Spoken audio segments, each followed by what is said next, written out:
We have about 3,000 employees now. But my brother always teases me that he's like, I didn't really think you knew how to start a product line, and I didn't, but I knew what I liked and what I didn't like. And having been in hair for so long, I feel like I tried everything out there. And, we were coming at the product line with this very specific niche of I just want products that really support great blowouts, making blowouts last. They can't weigh your hair down. I mean, there was a lot of things that I wanted that I didn't think really existed. So we built it.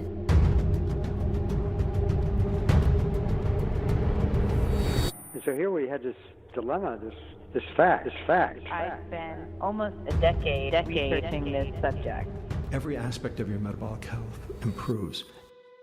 From the Hint offices in San Francisco, I'm Kara Goldin, founder and CEO of Hint. You may have tried Hint water before, but this is my podcast. Each week, we talk to some of the most creative entrepreneurs, from world-touring pop stars like Jay Sean to the people behind favorite Instagram accounts, including So Yummy, New York City, and even YouTubers like Sarah Dietschy. So the million-dollar question, what does it really take to be unstoppable? Let's find out. Welcome back, Unstoppable listeners. Thanks for tuning in. Today I'm talking with Alli Webb, the blowout queen and founder of Drybar. I'm so excited to have her here with me today. Today we're talking about what it's like working with her husband and brother, how she keeps her business consistent when she has 3,000 stylists in more than 100 stores all over the country, and how she raised $70 million to further scale her business. We also touch on the importance of branding to get people in the door of a brick and mortar business. And when she fills us in on the new podcast, Raise the Bar, you'll all be super excited to hear. She hosts this, of course, with her brother as well. Before we get started, it's review time. I loved being able to share these awesome reviews we're getting on iTunes. This one is from Mobile Coach. It says, "Big fan of Hint Water and the team Kara's built. Heard she was working on a podcast, and after the first episode, I was hooked. Would definitely recommend to anyone looking for the new podcast to binge on. Love it, guys. If you haven't yet, it would be awesome if you could support the show by leaving a review on iTunes, and hopefully we'll read it on the next episode. You're going to love this episode. Now sit back and enjoy the show."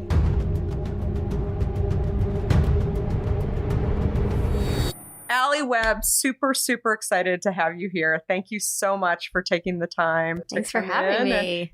So we are actually in West Hollywood right now, where I'm interviewing Alli Webb, and we're actually in Charlie Chaplin's old house. I heard that's so cool. I know, right?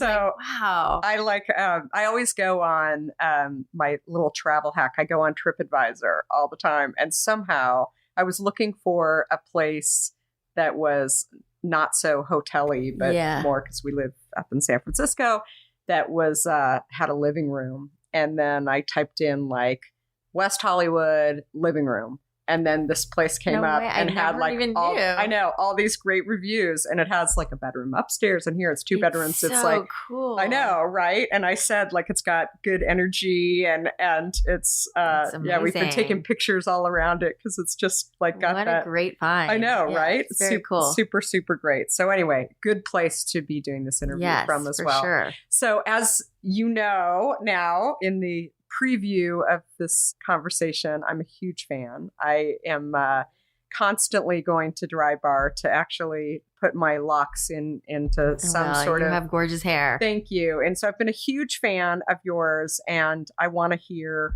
how did you come up with how did this the whole thing idea? start? And well, I mean, really, it probably dates back to when I was just a little kid. I mean, I grew up in South Florida, and it was the land of humid hair. I mean, as you know, if you've ever spent time there. And my hair was just naturally really curly and frizzy and out of control as a kid. And I just didn't like it, and I struggled with it. And I used to try to figure out how to blow it out myself. I used to beg my mom to blow it out. And I don't think I know I couldn't articulate back then why I cared. I think I just didn't feel, I felt just kind of not put together. And it was just always this thing that bothered me about my appearance. And as I got older, I kept trying to figure out how to do it. And I remember looking at pictures of Cindy Crawford and Christy Brinkley, the big supermodels of our generation. And their hair was always so bouncy and beautiful and smooth. And I was like, how in the world do they get their hair like that? I was so interested in it. And, fast forward to like after high school, trying to figure out what I wanted to do. And I was just very lost, and all my friends like knew what they wanted their majors to be in college. And I was like, I don't really know what I want to do. And I thought I wanted to do something in beauty or fashion. And so I moved to New York City, worked in I did all sorts of stuff when I was trying to figure it all out. And it wasn't until I was like in my early 20s that I finally decided to go to beauty school, which I felt like was like, after trying a bunch of other things, was like the best thing. You did PR first, right? I actually did PR after. So I was, my brother Michael is my business partner, who and he was always like the overachiever in the family as well. And nobody was ever worried about Michael. He was always going to land on his feet. Me, like, was a little bit of a different story. How ironic now, but back then it was like, I just was so lost. And when I was living in New York the first time, Michael was also living in New York. He was working for Nicole Miller, and who was, a big designer at the time. And I started working for Nicole Miller also, but in the Soho store, just kind of selling clothes. And I was kind of happy doing that. And then my brother decided like we should move back to South Florida and open Nicole Miller boutiques. So we opened 2 Nicole Miller boutiques in Meisner Park in Boca Raton, and then in Miami. And here I was like 19 years old, running these 2 retail operations. And I was like, this is not it. This is not it. This is not what I want to do. Yeah. And I remember like having to like basically break that partnership with my brother. And we had always been super, super close. And I was like, really scared to tell him that I didn't think I wanted to do this. But I was like, I kind of got the courage to tell him I didn't want to do this, and that I wanted to go to beauty school. I wanted to finally pursue this passion of mine, which was hair. Yeah. And that I don't, that I didn't know what I was totally going to do with it, but I thought maybe I'd move to New York and do fashion shows and editorial and stuff like that. And my brother was actually probably the most supportive of anybody of me wanting to go to beauty school. He's like, I think that'd be such a great thing for you. And I had to get out of that relationship that we had in Nicole Miller because we were killing each other, and it was not ideal. My parents couldn't believe we went to work together later. I was going to ask but I'll get to that. But anyway, so I went to beauty school. It was like the best thing I ever did. I like felt like I found my people. I was so happy. I worked in South Florida for a while. Then I moved to New York City and did hair for a while.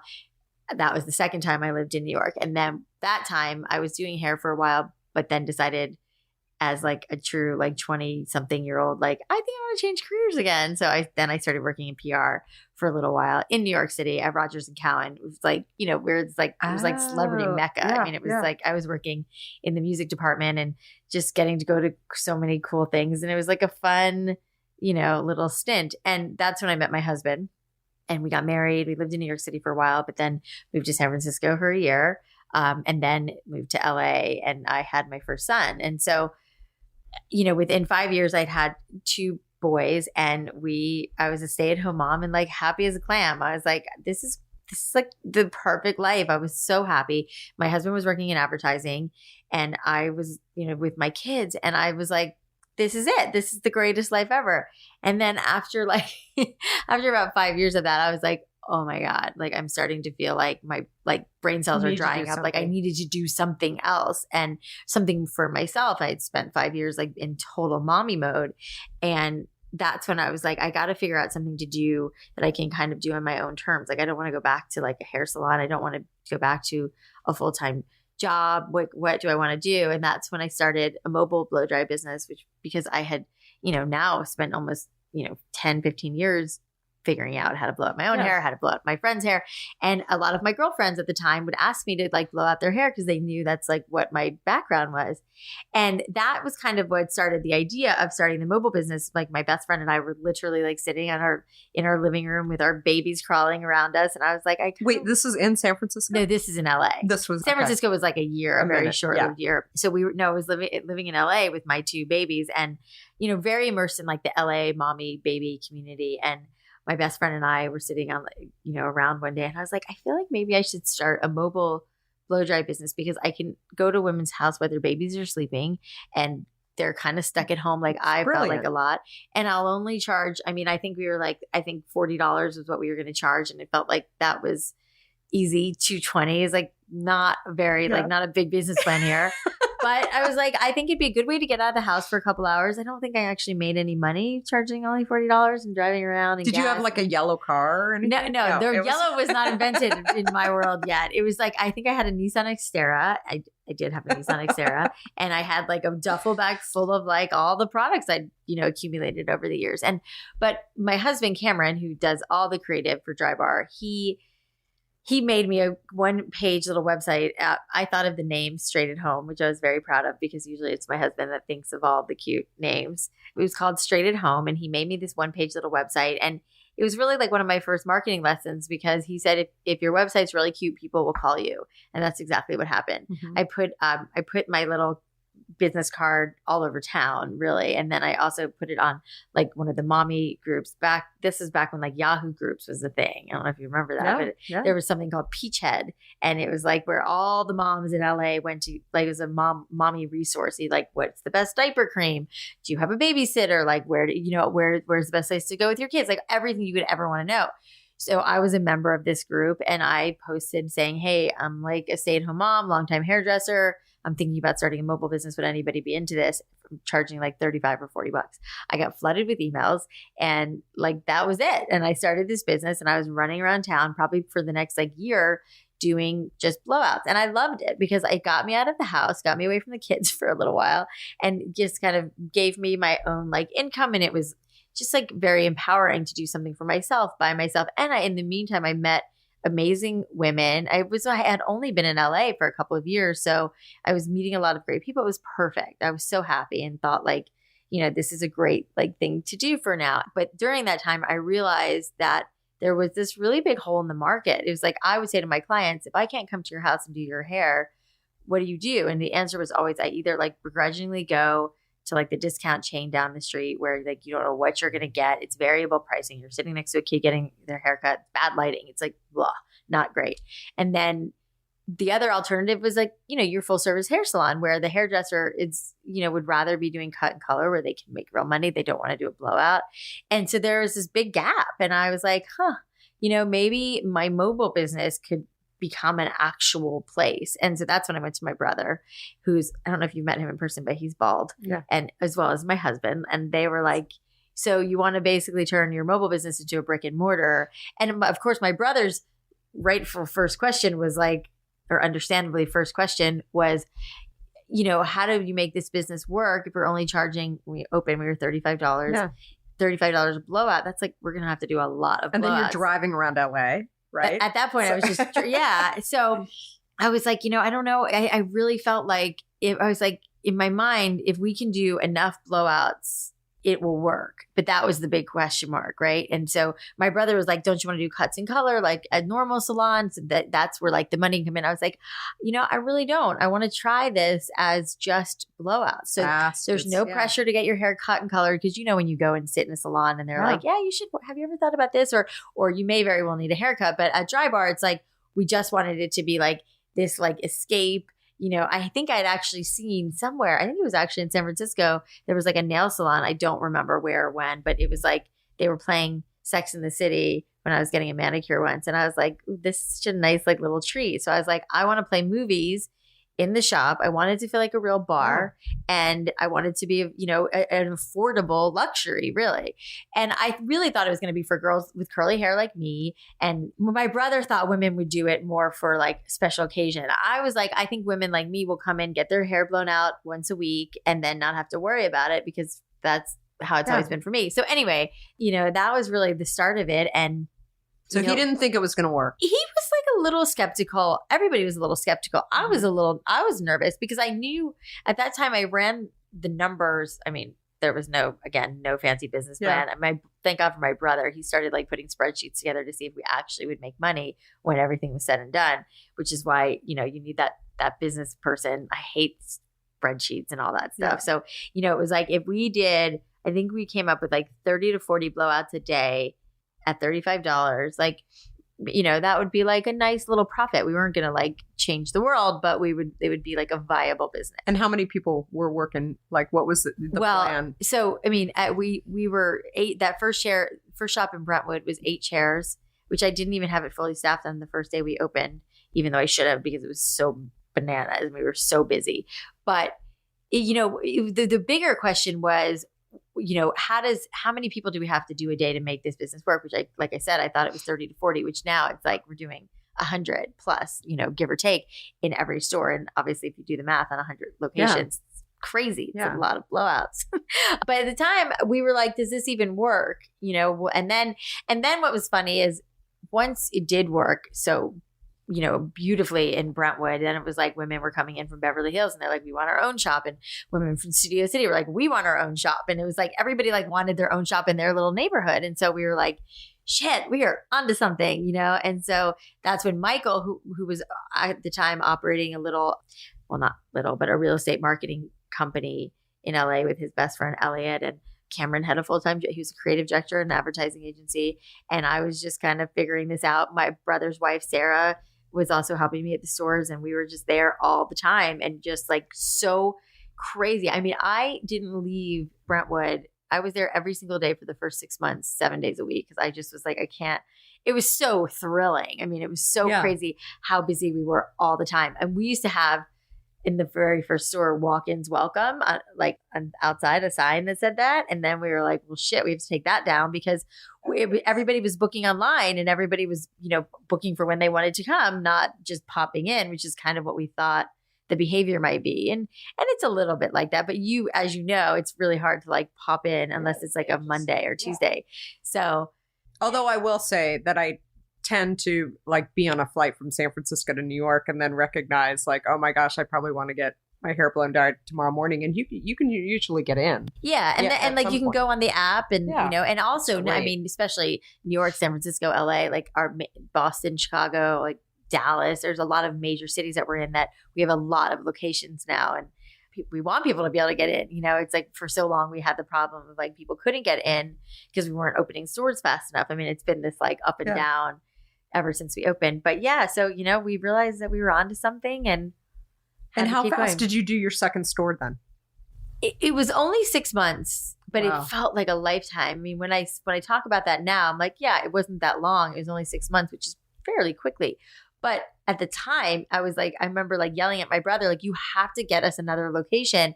It's so crazy in here. And we couldn't meet all the demand. It was like, we were like the hot club that you couldn't get into, but like that doesn't last very long. Yeah. So it was only 6 months. It just felt like 2 years until we got the second location up, and that was Studio City. And then I think we opened West Hollywood. Our second not California location was Dallas, which is like, of course. Yeah. And, and then it all kind of went from there. That's amazing. And how many years ago was this now? This was 2010. So about 8 years, a little over 8 years ago. Yeah. That is so crazy. So, well, I have so many questions based on what you just talked about. But I mean, first of all, obviously like working with your brother, but also like I hear a lot in your, description of sort of how you decided to launch this of, scrappiness, right? Yeah, like you so scrappy. Were like, trying to figure out what was ultimately going to make you get out of bed every day, right? Exactly. And you weren't going to take, that same path of, going off to go to school and, staying in Florida, like probably a lot of your friends. I mean, I talk about it all the time that I don't have, a big fancy degree. I mean, I don't have a degree at all. I always remember my parents saying that, we were, and I say this to my kids now too, it's like they're very street smart, maybe not so much book smart. And that's kind of how I always felt about myself, that I had really good instincts and confidence and, street smarts really, but common sense, and all the more power to people who are very book smart. I mean, you need those people are just as important, and it just wasn't me, but I did have that hustle and the scrappiness and just kind of the belief that I can, I mean, it sounds so hokey, but that like I can do anything I want to do. I'm a big, like, I can do anything. I'm a big like dreamer, believer type person. And it's always kind of been my MO. It's like kind of a joke in our family. Like, if anybody can do it or there's like this, like where I have, good luck and good things just happen to me. And I don't think of it like that. No, but I work hard, obviously. But I do, I've kind of been like, I think it's like, it's just kind of this like blind faith that everything will work out is kind of, I think has always been like the cornerstone for me. and I think that is very much the case with Drybar. I think as an entrepreneur, as you know, it's like you have to just kind of have that, like, I'm going to jump full in, and I pray it works, and a lot of hard work. And if it doesn't, like, I always felt like, if it didn't work and if Drybar didn't work, like, no one was going to die. Like, the world wasn't going to end. We would have, I would have figured something else out. And then I think you have to have that mentality to feel like not afraid to take that big leap. And I'm sure there were points where you were afraid. Of course. Right? Still, always. Yeah. And so even though you you need that fear to kind of keep your blood boiling and to keep your, like, and I get it all the time. Every day there's something that puts like a fire in my belly about something that's happening with our business. Yeah. But I think it's also that, it sounds like you weren't afraid. And this is always such a weird thing because of course you don't want to fail. Yeah. But you thought if you fail that, there was some rough math in your head. I would guess, like, if you were opening your second studio, right? That you thought like, oh, well, I have a year lease and I don't know, maybe like it doesn't work. I just felt right? I felt like we would just figure it out. I think that there's where there's a will, there's a way. And, I think that we learned so much from that first store, and there was the demand and how women were responding to it, that we felt, kind of like there's no way it's not going to work. Although I do have to say, and Brentwood was like a very like overnight success. And when we opened Studio City, like and I feel like every store we've opened, we still have to work really hard to get people there, to get women there. Like, when we go into a new market, even today, that where people aren't as well known, like, we have to, like, we do a lot of marketing, we do a lot of outreach, we do so much in preparation of opening a new store. And we always have. I mean, we did it with Studio City, with Brentwood, all of those stores. It wasn't like people magically showed up. We do so much to get, so many promotions. And I remember for a while we did a lot of stuff on Groupon. We've done a lot of Groupons. It's just like sometimes we end up in cities where even though there's a lot of demand, it's still new to a lot of women in that city. And we still need to, like, educate people. And we've always had this, like, philosophy, like, if we get them in the door once, like, they'll be hooked. It's like a healthy addiction, which generally tends to be the case. Yeah. But sometimes I think women who haven't typically gotten blowouts their whole life are like, I'm fine. My hair's fine. They don't realize, like, how good it could be for such an affordable price. And sometimes they'll end up going in because they have a wedding or a bat mitzvah or some special occasion. They'll go in and they'll be like, oh, they love the environment. Yeah. They love the way their hair looks. They have this amazing confidence. And they're like, okay, maybe I'll do this more. And then we've been able to transform all those women who were like, never had a blowout before in their life.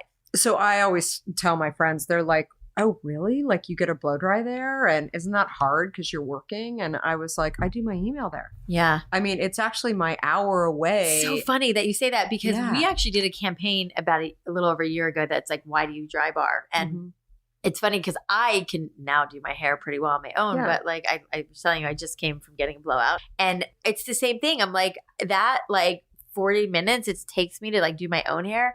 I'm sitting in a chair catching up on email. I mean, so many women are sitting in Drybar with their laptops. Obviously, we have Wi-Fi in every store. Yeah. And, you're able to do so much more. You're so much more efficient because you're sitting there. Someone else is doing your hair. I mean, we all know as women, it's like, it's hard to do our own hair. And then when you turn around for the big reveal and you have this amazing hair, you're like, okay, I can do anything now.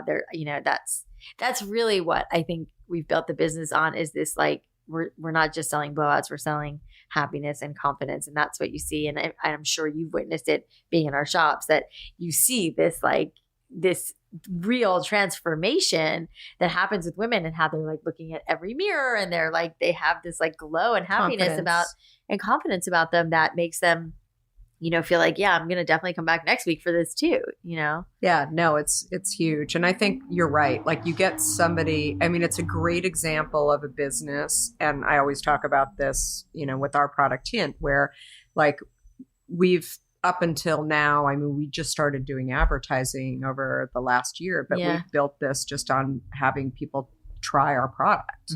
And so And get hooked. because once I've never tasted the cherry. Sorry. It's so good. No, it's I'm so like, good. I don't remember cherry, but I love it. Okay. Sorry. It's it's new in the last like 18 months. Yeah. So it's, it's a great So product. delicious. It's really, really yummy. But anyway, Yeah. I've said if you've got a great product, that you should start with that. And that should be your marketing. And then people, like we've had companies reach out to us and say, do you want to do couponing? And I'm like, but like, what's the tie-in of actually trying our product? Right. Because it's like, then you give them a coupon and then they've got to think about it and make decisions about it. If we can actually get them to actually in their hand and drinking it, which I think is the same for you. Yeah. It's like if you get somebody in the store and actually trying it, they'll figure it out. 100%. When we bottle our products, we actually blow our own bottles. We make our own caps. It's 100% recyclable.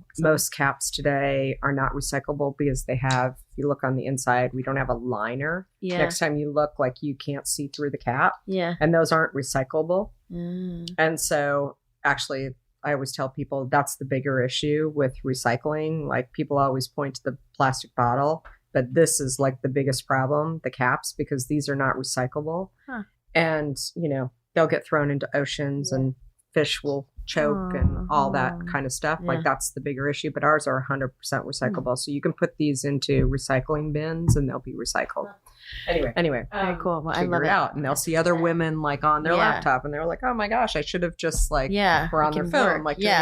But I was so excited when you agreed to be interviewed for this because I was telling somebody that I was going to interview you, and I said, the thing about Alli that I've really, really appreciated about this business is that you've put a stake in the ground around blow dries, and you briefly talked about this like what about the coloring and the haircuts and all the rest of these things. And it's not to say that you don't have other revenue streams in that business. You've got shampoos and which I bought all of these things and but I think it's like such a simple thing. Yeah. Which is it's funny because I say a lot that, we certainly didn't invent blowouts. They've been around forever. We just created a much better experience and price point and environment around them. And that's kind of that was the magic, right? I mean, that's what made it so great. And we feel like we took this thing and isolated into just this one service business, which has been really funny and interesting to see how that's affected other businesses, and that there's lash bars and there's things that are focusing places that are focusing.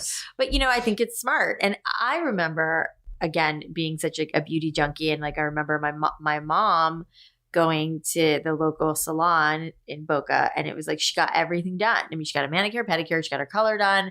Sometimes she'd get a massage and a facial. Like everything happened in that salon, which is cool. Like that was neat. But I was like, I think when I was maybe in beauty school, and I've been to like a zillion colorists and people cut hair, and I always felt like there was always always one person who was like particularly good at cutting, and there was a person that was particularly good at color. I never found, in my experience, that somebody was great at both. It was like one or the other. And I always went to almost never went to the same person for cut and color, because I always felt like there was better when they were separate. And that was kind of also part of like my, experience with Drybar. Was like, we could probably be good at several things. We could, and also I understand like, as busy women, we want to be able to like get a manicure while we're getting a blowout, and the efficiency of that is amazing. But I knew that like I didn't want to try to have like everybody doing everything and then kind of dilute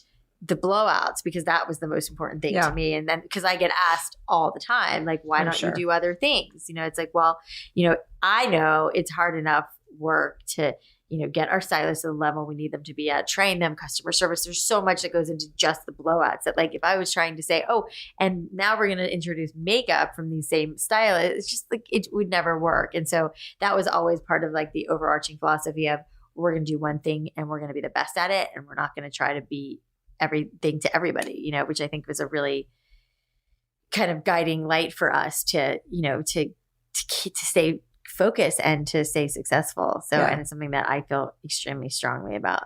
That's awesome. Well, I think it's definitely worked. So you, so you're in LA Yep. And you launch a couple of there. Yep. Then when do you take this to the next city outside of California? Dallas was our next city. And it's funny because my brother and I had so many conversations about proving the concept, because to me, I was like, what do you mean? It works. Everybody loves it. Like, we've proved it. Yeah. And he was like, no, the women of LA, have too much time, too much money, whatever. And I was like, I don't think so. And we opened in Dallas, and I was like, see, it's really successful here. And then he was like, the women of Dallas. I was like, Michael, I am telling you, I really just think this is like women with hair. Wherever there's women who have hair will care about this, and it was. Who's older? He's older. He's older. Yes, okay. He's That's older and has way less hair. But he it wasn't until probably like 2.5 years, maybe 3 years in, that he was like, okay, like, I think this is going to like work on a grander scale. And I remember when we hit like 25 stores, and we were like, holy shit. Yeah. Like, this is crazy. And then it was like, we hit 70 stores, and I was like, man, it's just, and that's the thing. It's like, it can really go anywhere. We need like a lot of density. Like, we need it to be in places where there's just like a lot of women, because we need a certain amount of women to make, business, to make the shops work, as I talked about before. But there's just so many cities, and there's so many pockets, even in like smaller cities, where there's just like a very, there's that mix of like, your stay-at-home mom, your working mom, like, a college girl, like, ladies who lunch, everything, we like it all. So there's just so many places for us to go that women, we get emailed all the time. People reach out to me daily, like, oh, can you open here? We open my city. And it's just, I've been to almost all of your cities. And I think the thing is that it's really consistent. Well, that's like the best compliment. Thank you so much. Because that is the holy grail to me. It's like, even from the very get-go, before we had our own products and tools, I had all the I would only allow stylists. I supplied the tools and the products, because I didn't want stylists bringing in like a red blow dryer and like their blue blow dryer, and they're like, all different colored brushes. And I was like, I don't want this to feel like a traditional salon where everyone, like, it's like just everything everywhere. And not to say there's anything wrong with that, but for the kind of the vision I had of it, it's like, I wanted everything to look uniform. I wanted you to be able to sit in anyone's chair and have a great blowout. Not exactly the same blowout, but a great blowout. So, to grow this and scale this, and obviously we have so much training in place, and we have a pretty robust training program, and we have great ways of getting feedback from customers, making sure we're constantly doing it right. But that consistency across the board is the hardest part, by the way. So when people tell me that, it's like truly the best compliment we can get, because it's incredibly hard to keep 3,000 stylists doing what you want them to do. And I also we never want to take away their creativity anyways. Like, we want them to, understand our styles, and there are certain like, non-negotiables, but a Cosmo that you get in New York might be different than a Cosmo you get in Chicago. It's still lots of loose ways, but there's like that stylist's own unique kind of twist on it. And we always want that to stay intact, but we want that consistency, and that no matter what Drybar in the country you're sitting in, you're getting a great experience from the customer service, the stylist, the whole shebang. Well, in the book, so how quickly did you actually put the brand guidelines in place? Like, when you from the get-go. And that was really, that's where I talk so much about having good partners and good people around you. And, we were I was very lucky in the sense that, my brother was really the business side of things, and he was dealing with like finding new leases and spreadsheets and all the shit I hate. And my husband was a creative director. So he had this, he's a creative genius. And so he was, before we opened, the months, so many months leading up to opening, Cameron and I would be like in bed on our laptops, and he would be, designing the site. And he had a very strong sense of what it should look like. And, it was a lot of conversations between the three of us. And we knew we wanted it to feel like bright and happy and pretty, but not like overly, feminine, even though it is very feminine. Like, we stayed away from like pink, because even though I love pink, it was like, it feels like after a while you're in a pink space, it starts to feel a little like syrupy and whatever. But yeah, from the very get-go, Cameron really, encapsulated the brand and what we wanted the brand to be. And I remember too, as he, the website itself is dark gray, and he was getting a lot of like feedback from people that like, oh, do you want this like really dark website? It's such a female focused brand. And Cameron was like, yes, and you can't tell me what to do kind of thing, because and advertising, he was like always having to do what the client wanted, and now he was the client, and we deferred to him in anything creative. We trusted him so much, even though we would have a lot of like heated conversations, but ultimately it was Cameron's decision. And I think that's part of what makes the partnership between the three of us work so well, is because we all very clearly stay in our lanes. Like Cameron is creative. Michael and Cameron work together a lot on marketing. I'm hair and customer service. So we all have very specific, things that we do that we've always really stuck to. And I think that's really informed the branding. I mean, I remember the first Valentine's Day we had in Drybar, and I wanted to bring in pink flowers because it was Valentine's Day. And my husband's like, are you out of your mind? They have to be yellow. They have to be yellow. And so I was like, oh yeah, that makes more sense. So and so it was like every single thing, every touch point in the store is always branded. And I think that's part of what has, women have fallen in love with. And the fact I've always felt too, like the branding is kind of what gets people a little bit in the door. And then we have to like prove that we can do great hair and the customer service is great and all of those things. It's like, as starting a business is a million things that you have to do right. Yeah. So you never hired like a head of marketing. I mean, it was really between. I mean, we have now, but we didn't in the beginning. Yeah. I mean, now we have all sorts of heads of everything. I mean, we're 8 years in, and it's so different than it was. But I would say for the first 10, 11 stores. So the first 2 years, we were very much bootstrapping it, and we made the three of us really made every decision together. And my brother I remember my brother coming to me and saying, I think that if we're going to really grow this, we need to raise serious money, which I was not excited about because that would mean losing equity, which a lot of conversations about owning a small piece of a big pie versus owning a. Had he done that before? Not really, but he had a lot of really successful friends, and he was starting to talk to a lot of investment bankers, and he was like, listen, if we want to really grow this thing, it's better to own, because I was like, I don't want to, I remember those first conversations about having to give up equity to raise money, and I was like, wait, what? Like, we're going to give up how much? Even though it was insignificant at the time, I was like, this is crazy. I don't want to do that. And he's like, well, then we're not going to get and that's fine. And that's fine for businesses that don't want that. But we're not going to get to this level unless we raise a lot of money and we do it relatively quickly. And so, that's when we started having those conversations. And he also said, I feel like we need people to come in and help us scale this business because it's just not our forte. It's not what we're good at. We need people who can come in and have experience with running and growing a company that, again, at that point, we were only 10 stores. So we were a couple hundred employees. But that was daunting to us. And we were like, we don't really know how to do this, so we need some help. And we brought in, this at the time was this great woman who had run Pinkberry and really knew how to run and scale an organization, which we just didn't know how to do. And didn't really want to. He was like, that was certainly not my highest and best use, So I had a very specific and do have a very specific point of view of how the store should look, how they should run, how the music should be, how the customers should be talked to and all of that. But you have to put systems in place to actually make all that work. And that was something that I never thought of, that when my brother said, hey, I think we need this person, I was like, huh.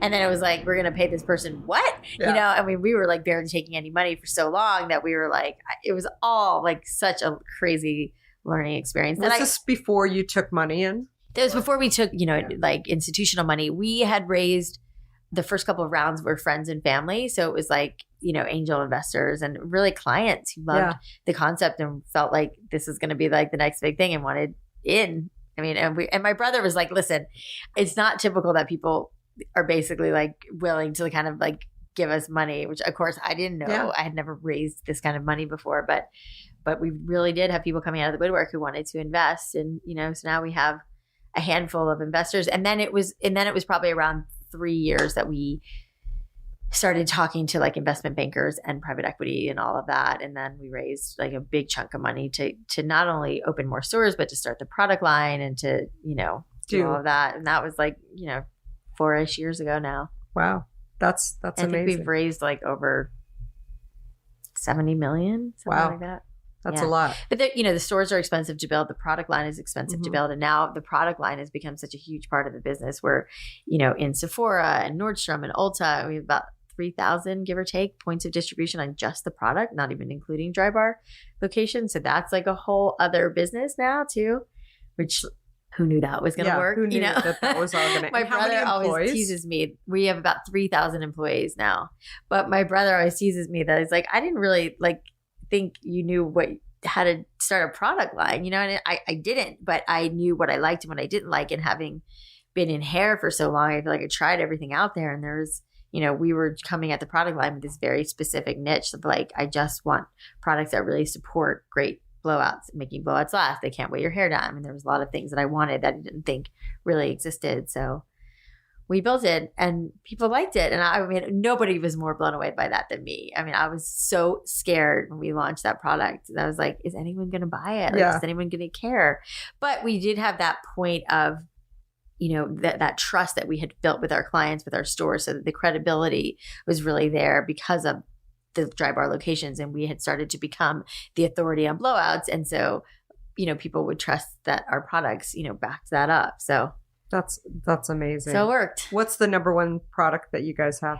Well, the number one product is probably Detox, which is our dry shampoo, and people love it. I love it. Yeah. It's amazing. And then our Buttercup blow dryer is probably our number one tool. It's such an amazing dryer because I wanted a dryer that was lightweight enough to get, for stylists to be holding it for 8 hours at a time, because that's, no other dryer in the history of dryers has ever had to stay on as long as ours has. It has to work all day long, no matter who's holding it. So it needed to be strong and powerful, but not dry women's hair out, and our side not too heavy. So we had to make it. That's amazing. And have you guys gone international? With our product we're in France, we're in Australia, we're in Mexico. We're slowly but surely making our way kind of international with product. We don't have any stores internationally yet, except for Vancouver, but we're still working on that. That's kind of next. Yeah. It's I can totally see that happening. Oh my gosh. Well, I would love to move to Paris and open a store there. I mean, I was only recently went to Paris for the first time. Oh, really? I don't know what I was doing, but about 3 years ago I went to Paris and I was like, oh my God. I'm blown away. Holy crap. This is the most. What did you like about it? I loved everything, but I think that I had no sense of it really. And as a kid, I went to New York City with my parents a couple of times and fell in love with New York. And it's been really cool to see when we take our kids to New York, they love it. And it's really that old cliche of living it through their eyes. But that's how they're just so entranced with everything because there's so much culture and diversity and fashion and style and all of that. And they love it. And I loved that too. And then that same kind of thing happened to me when I went to Paris. I was like, the buildings and the architecture and, the restaurants and the streets and the women and the fashion. And I was I felt like I was going to explode, I was I love Paris. Oh my God. That's such a great place. It was so chic. I don't know. It's the best word, people riding around with bikes with flowers on their bikes. That's a real thing. And I remember seeing that in pictures and as when I was in my 20s, I think I had a picture on my wall of a bike leaning on this beautiful building in Paris. And I remember had that picture for so long and I always thought it was so cool, but never thought much about it. And going and spending time in Paris, I was like, it's just beauty, wherever you turn, place. It's so magical. Yeah. I mean, the food was amazing everywhere. The women were dressed so wonderfully. I think there's need for hair. The hair seems the last thing people think about there, which I feel so I think we could make a nice little dent. I could totally see you guys there. Right? Yeah. But it was very I was blown away. I mean, I kind of walked around this the whole time, So how do you make that leap to go into an international market? Well, the thing that we're learning with international is that, every country has different laws and rules and all of that stuff. And so we feel like we need a partner to help us there, and not to mention time zone issues and, somebody who we can really trust on the ground there to do it right. And, I think honestly, it's more of bandwidth, having not done it yet, that we need to really focus on it. So health hacks that you have. So you drink. I think that's my biggest thing is that I drink I really, even like when I work out pretty religiously, but I definitely go through phases where I'm just like a little like don't feel like working out, which I'm a little bit in right now for some reason. I don't know why, but It's hot. I think it's hot. I don't know what it is. Yeah. I'm like off. But anyways, I'm pretty religious. If I can make myself drink 3 liters of water, which it is a job. I mean, I have to like, I usually like while I'm getting ready in the morning, I will make myself like finish one before I leave the house. And then I'll keep one with me during the day. And then I just make myself drink 3 liters of water. I think it's like great for your skin. And I've been really big into like infrared saunas. Like I go and I do that like a couple times a week because I mean I couldn't rattle off exactly why it's good for you other than I know that it's a great detoxifier. You sweat out so many toxins and all of that. So I do that a lot. And you know I like take activated charcoal to like get bad stuff out of my system. And I don't know. I'm like one of those people that like tries everything. That's like, let me just see what this is about. But I think the things that have stuck is mostly been like the drinking so much water, and you know trying to eat healthy. Even though I grew up with like the worst eating habits you can imagine, so it's always been a struggle. And you have kids, and I have 2 little boys. So how old are your kids? They're 11 and 13. Do you have kids? Yeah. How old are yours? So my youngest is 13. So I have 13, 16, 17, and 19. Oh my God. So yeah, it's crazy. You have your hands full. I mean, my 13-year-old is like going on like 25. You know, he's like very mature.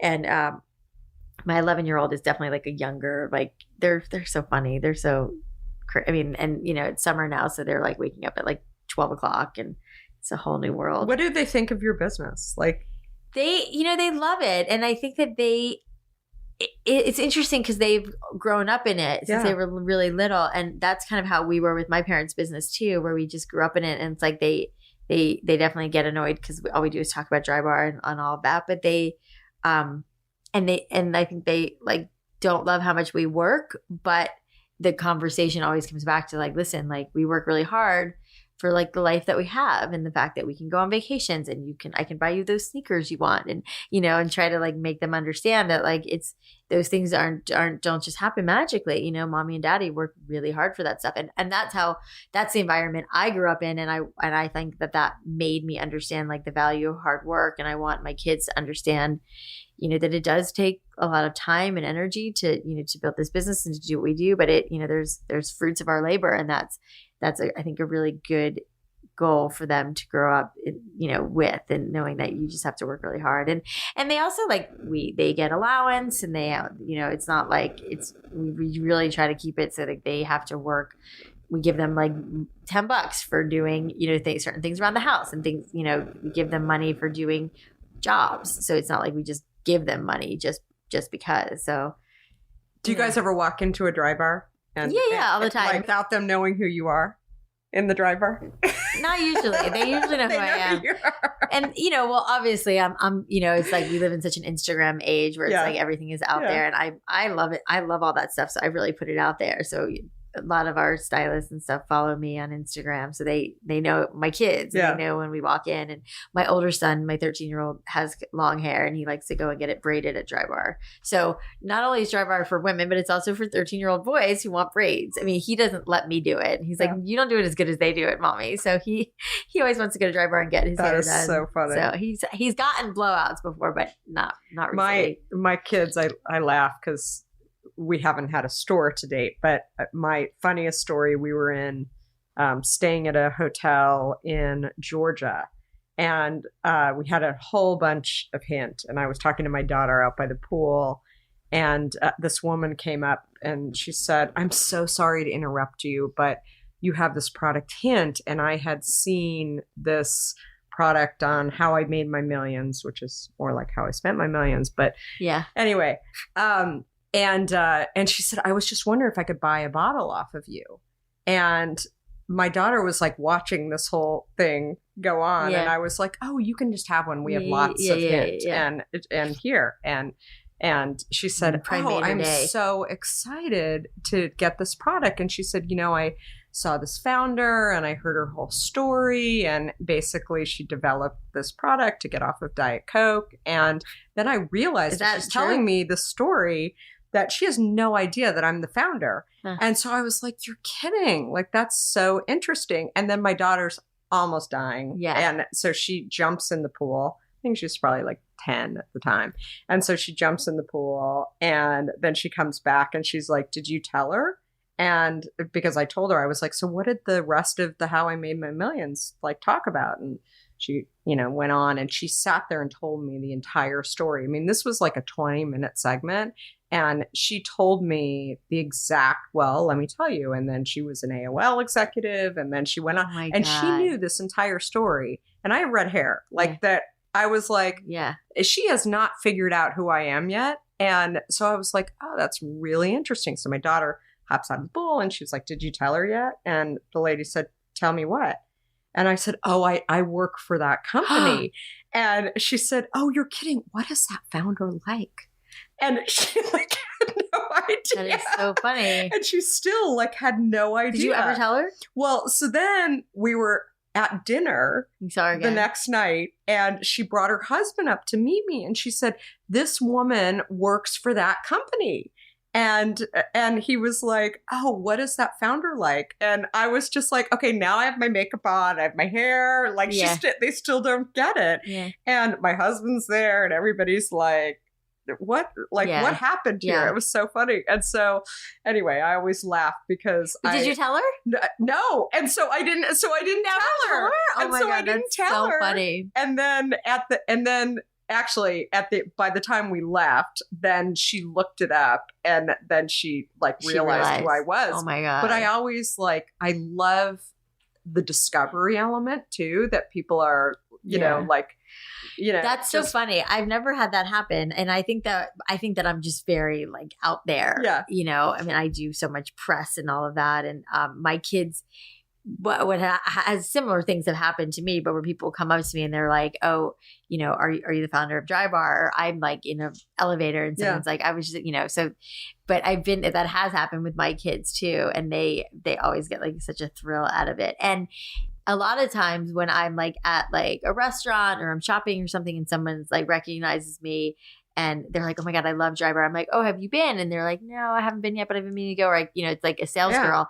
And I always keep blowout coasters or cards with me. And so I will before I'm leaving the store, I'm like, here, you can go get a blowout. And it's it totally makes their day. Yeah, and it's I'm so happy to do it because it's such a nice thing, but it's also that will be a customer for life. Totally. And they'll tell 10 other people that you handed it to and then them, it's it's been nice to do it when I'm with my kids because they're like, you just gave her a blowout? And I was like, yeah, she's never been. And they think it's so generous and they love it. And now when that happens and my kids see it, I give my kids the card to give to them and they go up and give it to the person because they love how it feels. So it's it's been such a great lesson to teach them how good it feels to give to somebody versus always receiving. Yeah. So it's been this really neat amazing thing that my younger son really loves it. He's like, Mommy, can we give her a blowout? Can we give her a blowout?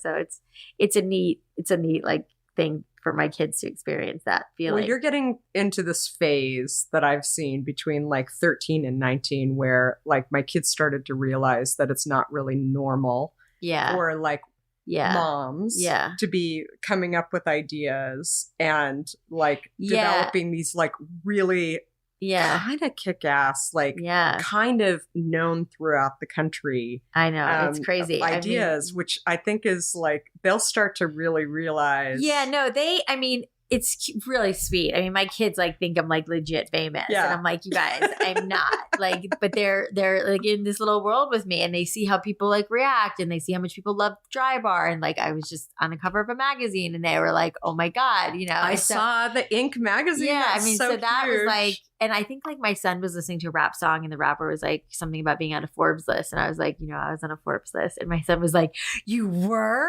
I was like, it's only cool because a rapper was on it too, you know, but it's it's a really neat, it's such a thrill. I mean, that's one of the, it makes me feel very proud that, my kids think it's cool because it's really hard to be cool to your kids. But also parents are working together. I mean, that used to be considered kind of small business, right? Yeah. That used to mom and pop, which, we kind of pride ourselves. I'm sure you guys do too. It's people love that mom and pop feeling. I want that. I want to walk into a store and feel a warm greeting and everyone's really nice and everyone treats you a certain way, which that behavior has so gone away. And I feel like my parents had it in their store, and we strive so hard to get that to be the feeling at Drybar when you walk in, that people are nice and warm and friendly. And I think it's like the most important thing to me of everything that we do. And it's something that I personally want so much when I walk into a business, is for people to just be nice to me. You know, it's like, I don't know why. It's truly baffling to me how that the importance is not put on that more in businesses, all kinds of businesses, you know, where there's just not that, like, you know, bend over backwards customer service. So knockoffs, like I get this question a lot from entrepreneurs who ask me, like, you know, like when somebody launches a product, I mean, in our category, like, you know, we not only have other brands, but we have stores that launch, you know, the private label product that is nowhere near, and being what we've, you know, developed.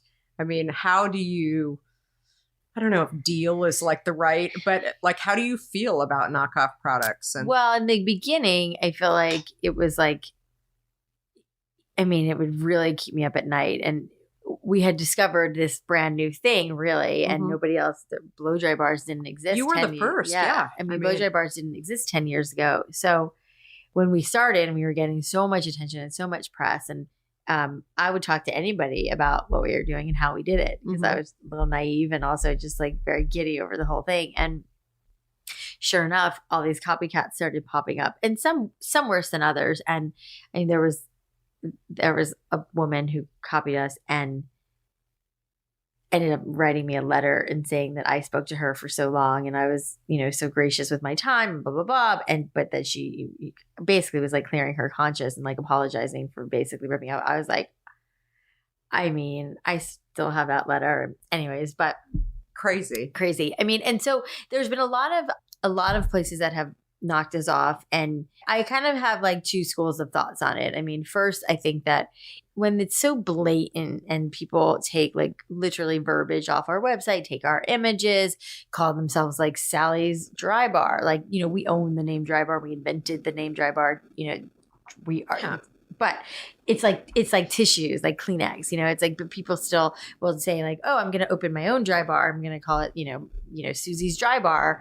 You can't do that. A lot of people don't realize that. So that's frustrating. And then they set it up to look just like Drybar. And what makes me the most upset about that is more the like confusion. It was, so if you walked in and you were like, oh, look, there's a Drybar here. And as like a consumer, you're not like thinking about my business the way I do. So you're just like, oh, this looks like a Drybar. You know, a lot of times the colors are the same. The interior looks similar, not the same. And so but then you didn't get a great blowout, and the people weren't very great. And it was like, so now you have a bad taste in your mouth about what you think was Drybar, but it wasn't Drybar. So that there's been a lot of confusion in the marketplace. And honestly, the vast majority of the way I have found out about copycats is from clients saying like they saw it or went to it and they were like, yikes, this isn't a real Drybar. So that makes me more upset. But on the other hand, I think that the fact that so many places have open Drybars and places that we may never even get to is that it has raised awareness for the category, because, you know, until we started 8 years ago, women weren't getting blow dries regularly. They were like, some women were like me and maybe you, like we were figuring it out and you went to wherever and got it done, but it wasn't an accessible thing to women everywhere. Now it is, and obviously largely due to us, but there is a lot of other places that make it so women can just do that. And that makes me happy. You know, I'm glad that it's just accessible and the category has become raised in such a big thing in and of itself. You know, so that's my more politically correct answer, but it's true. And I do think that it helps our business too. The fact that like, this is a thing that women do on the regular now, it's like awesome that that's become just kind of it grows the category. Behavior. Right. Yeah. But you know, and I think on the flip side, it's like we have spent an insane amount of money on legal fees that were never budgeted in the early days because we were like, holy shit, we have to send like cease and desist letters around to all these people, and some were worse than others and whatever. And we've had some big battles, and we've had a lot of smaller battles over it. So yeah, we take our trademarks really seriously too. We have global rights. But the problem for us is like, you can't really, there's only so much you can do with interior. And I've had that conversation and so many times, but like, you can't really sue somebody for how they decorate a place, you know? Yeah. So it's that, and there are a lot of copycats that have like really copied exactly what we've done with the bar and all of that. So yeah, that's crazy. But you know what? I mean, I honestly think there's enough to go around, and we are, I'm extremely grateful for what we have and how fast we've grown and all of that, that I pay attention. I know exactly what's going on and who's doing what, but I think it also keeps us at the top of our game, because I'm always watching what everybody else is doing, and I'm always making sure that we stay, up here. And so I think it's also good in that regard. Yeah, that's awesome. That's great. What was probably the biggest mistake you made? I don't think there's not, I really don't have a lot of regret. I mean, I don't really have any regret, if I'm being really honest. I think that there's certainly like little things that have happened, but there's not, I think that I've always really stuck to my gut on this business and what I thought was it needed. And it, even as far as like bringing in a professional CEO, I was very against it in the beginning until we found the person that I thought was the right person, not that just to do it. And so, lots of like little learnings always. I'm sure you deal with this too. It's like there's always something you can do different and better, and paying attention to all of that. But I don't think there's anything that that stands out as like a huge mistake. No different tinge of yellow or anything. There's never that. It's like little things. Like we realized when we first opened Brentwood that, like you would expect, there's a phone right next to the computer in the first shop.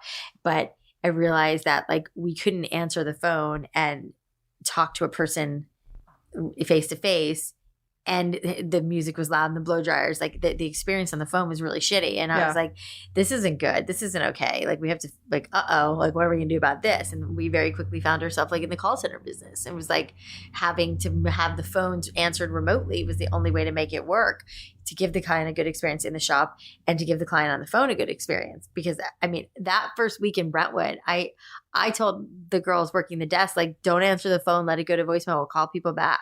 It was that crazy inside the shop that it was like, I wasn't going to be like, 1 second, like I was never going to do that. I hated that. I wanted to like give that person in the store a good experience. And I wanted to give the person on the phone a good experience. And we weren't able to do either. So we pulled the phones out of the shop and found ourselves in the call center business. It was and now it's like over 100 people and just answer phones for us, which is also why I really prefer, I personally hate talking on the phone, and I'm always on text and I do everything on my phone. Same way.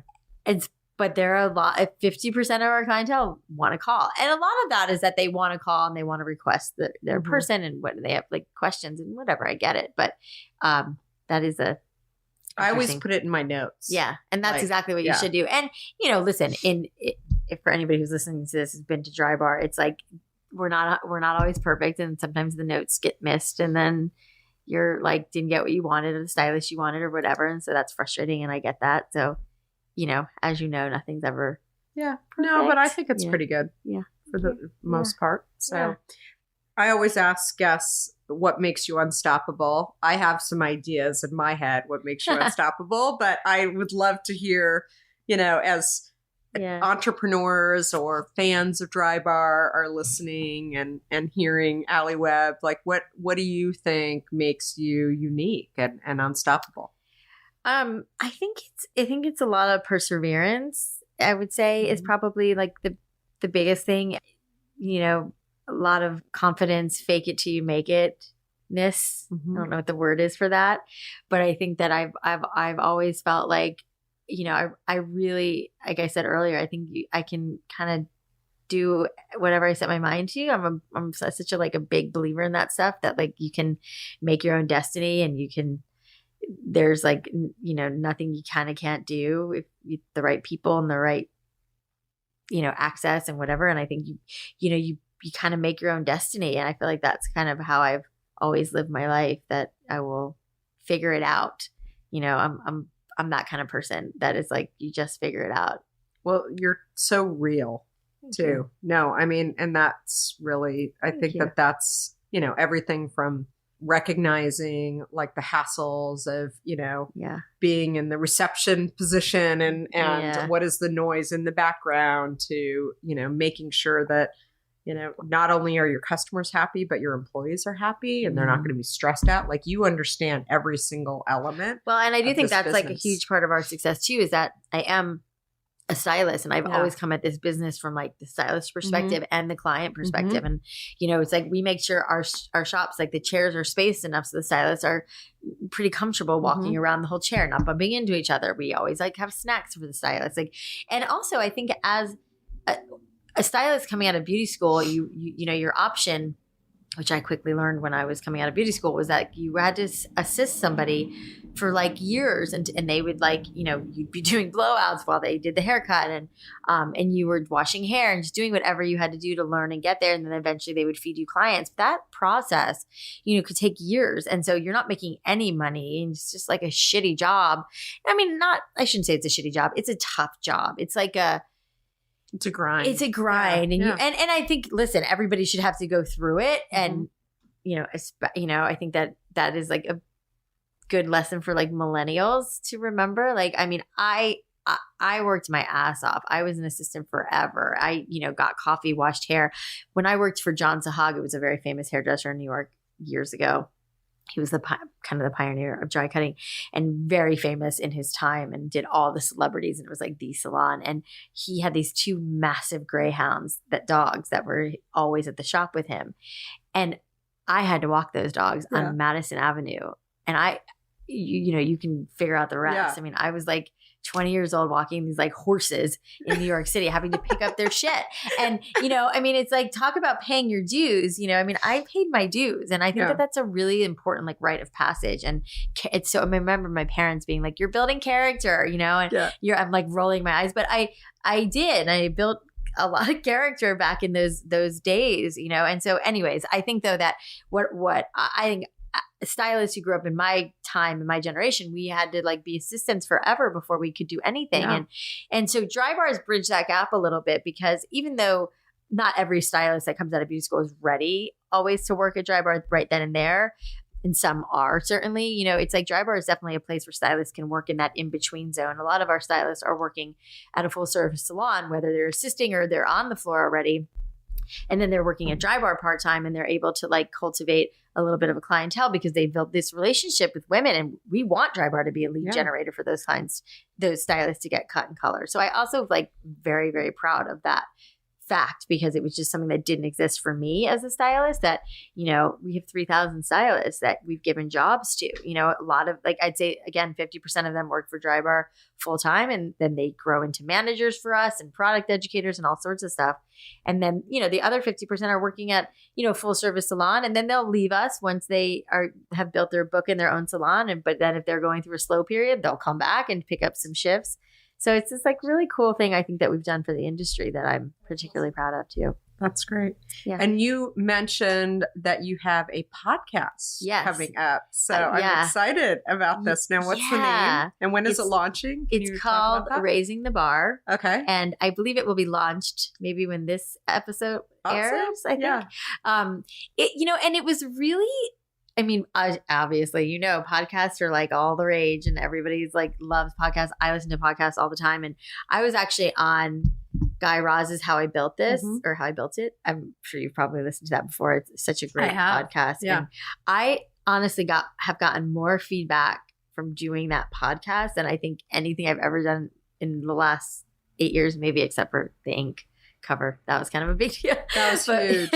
But I did that podcast, and I was like, you know, really just told my story and realized like how much people really liked it. And so that kind of got me thinking, as I'm thinking about new things that I'm doing for myself, to consider starting a podcast. And also, you know, it's called Raising the Bar. Did I say that? Yeah. A big reason for it was I'm sure like you, I get approached from people all the time asking me, you know, through my Instagram, through email, like, you know, can I sit down and have coffee with you for 15 minutes? I'm starting this business and I have a couple questions, you know, and I really try to do that as much as I can. But, you know, it's like, we're so busy. I have kids. Like, I don't have a lot of like extra time.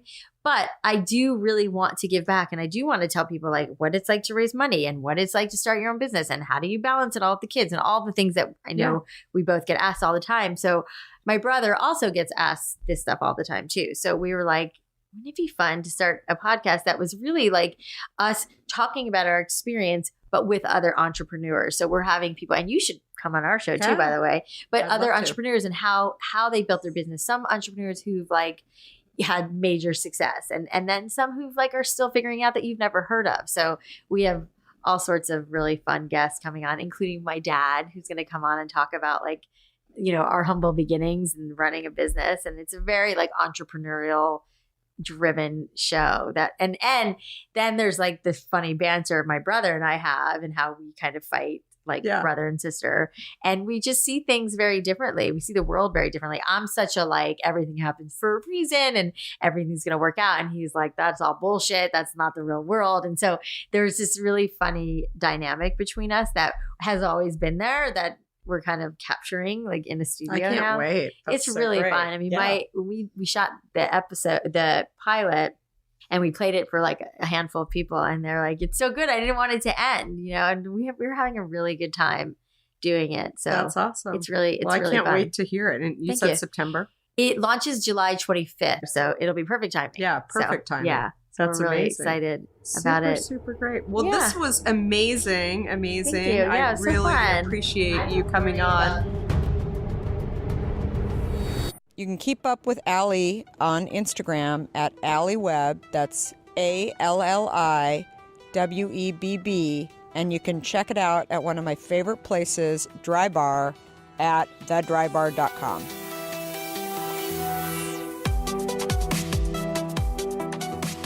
I love giving away things that are dear to my heart, like Hint Water. So for the next 3 months, I'll be choosing 5 lucky listeners each episode to win a year's supply. To enter, all you have to do is go to karagoldin.com/iTunes and leave a review. That's it. And if I see you tweeting it out and tagging me at Kara Goldin, you will increase your chances of being picked.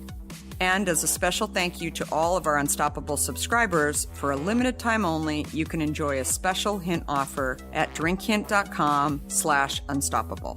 If you like what you heard, please help spread the word and leave us a review. You can also follow along with me on Facebook, Instagram, Twitter, and LinkedIn at Kara Goldin. Do you have a question for me or want to nominate an innovator to spotlight? Please talk to me at Kara Goldin on Twitter.